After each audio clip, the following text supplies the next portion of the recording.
When gaming was first spawned, it was simple. You had 2 buttons, a joystick, a couple of pixels on the screen, and your imagination. The retro era of gaming was a golden age. It wasn't about story arcs, deep character development, or Ludo narratives, whatever they are. There was no complex multi-branching skill tree to increase your damage by 6% while crouching. Behind B. Wow. Who's that? No, back then, the only storyline was survive for 5 minutes without wanting to throw the controller through a window. The pinnacle of this era?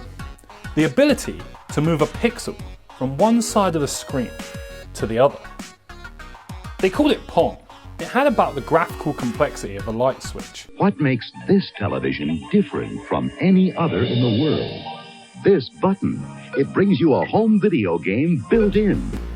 Imagine an era of gaming when consumers' attention could be grabbed by just 2 pixels on the screen and 3 buttons to press. Of course the corporations were just around the corner, waiting to get in on the action.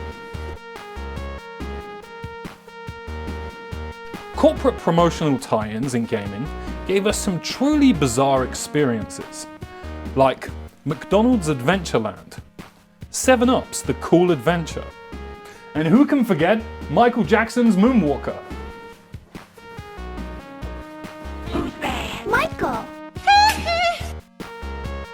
But hey, for corporate tie-in trash, these concepts are a little bit creative, right? But it wasn't all about wonder and imagination. Corporations were already cooking up their own predatory monetization schemes. Long before loot boxes and battle passes, we had our own version of pay to win. It was called running out of lives because you suck at the game.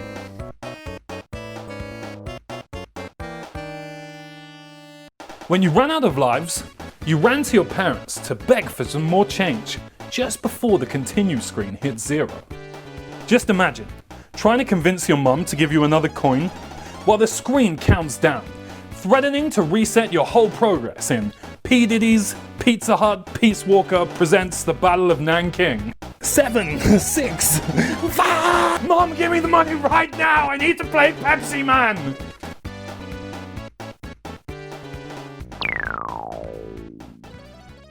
Back in the day, games weren't just hard. They were borderline abusive.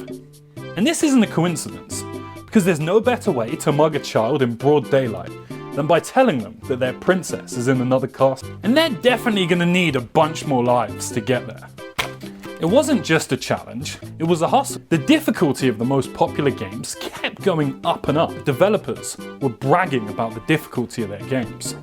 Our game is so difficult, it'll make you cry yourself to sleep.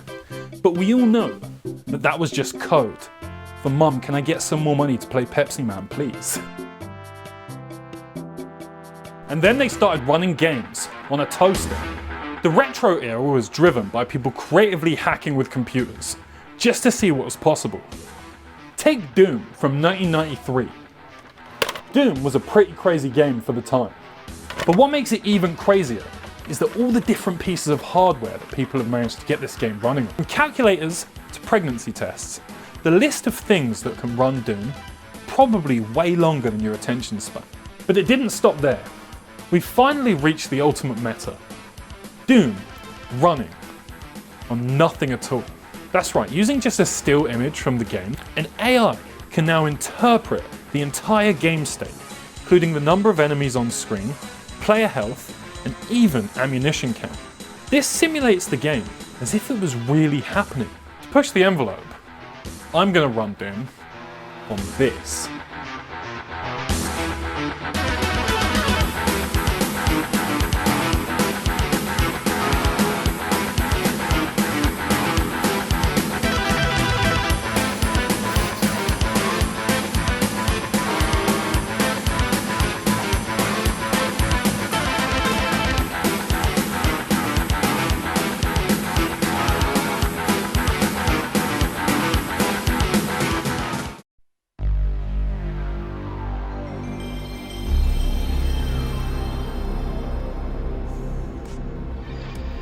After the simplicity of 2-button arcade machines, the PS1 was like being handed a whole bunch of new toys. Suddenly, we weren't just able to move in a straight line, but to go everywhere in a 3D environment.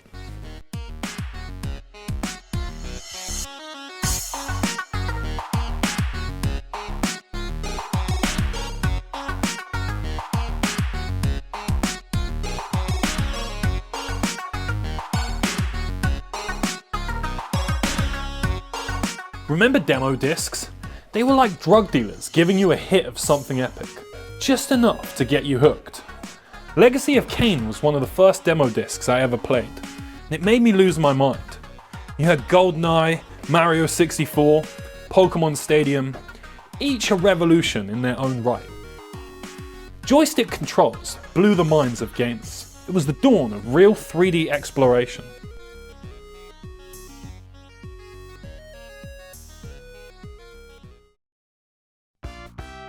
But we know today that this era didn't last too long, as in the Third Age, a new threat loomed across the horizon.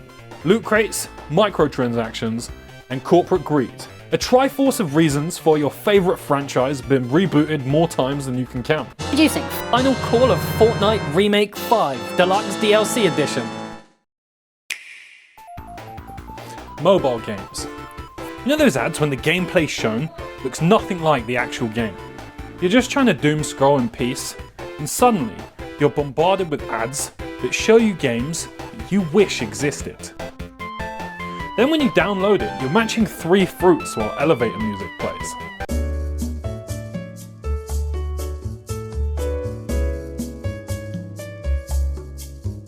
Take Hero Wars for example. I was scrolling on X, the everything app, when I saw an ad that said, you know those mobile games that are nothing like the ad?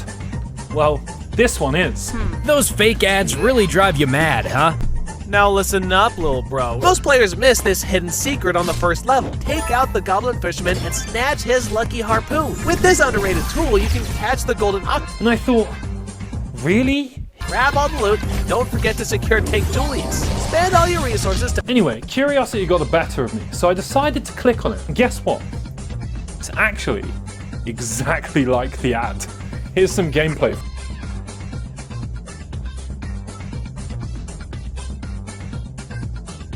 Why is it so weirdly sexual? Talking full on, the camera pans to the healer's feet as she steps out of the rift. Is that really necessary? Does this happen every time I unlock a new character? I wasn't gonna stick around to find out. But you know what isn't weirdly sexual to play on mobile? That's right, your favorite game, Raid Shadow Legends. Raid Shadow Legends, baby! Shadow Legends. This is a turn-based RPG done right. This game, Raid Shadow Legends. Get ready to collect knights, orcs, undead, and more orcs. Man, there's a lot of orcs in this game. Dr. Pepper, please sponsor me. From bouncing dots across the screen to shooting demons on a pregnancy test. From actually owning a game to spending your entire life savings for a pair of trainers in an Orwellian Fortnite metaverse. But who's the real final boss here? Is it the corporations who have realized that slapping a 2 or a 3 on after the game name is infinitely more profitable than coming up with something original? But let's not give ourselves, the consumers, a free pass. We're the ones happily shelling out our hard-earned cash for the same experiences, year after year. I mean, if a game called Final Fantasy can have a part 2 of a remake of the 7th game, I guess anything's possible. And it's not just the games, it's the fake ads, the reboots, the remakes of reboots. We've got sequels of reboots of reboots of reboots of remakes of adaptations. And we all line up for them like we've got some kind of digital Stockholm syndrome. You have to admit, it's kind of beautiful that something like gaming, a hobby that started with pure imagination, has evolved into one big capitalist love story. Yay! So where does this leave us? Well, right back to where we started. Only this time, instead of asking our mom for some coins, we're remortgaging our home for a skin to make a Fortnite character look like a banana. Frankly, I'd rather just keep complaining on the internet while downloading the next season pass. And maybe this time the graphics will be really good and the gameplay is super immersive and it's going to be the best one. At the end of the day, the gaming industry isn't a game, it's a business. And as long as there's a line of people willing to pay for sequels, DLC, and virtual hats, corporations are going to keep milking it for all it's worth. And we'll be there, controller in hand, pretending we didn't see this coming. I was honestly impressed when I first opened this game. I thought the graphics were going to be so bad, but they were like 3D, and it was like an RPG open world game, and I was like, okay.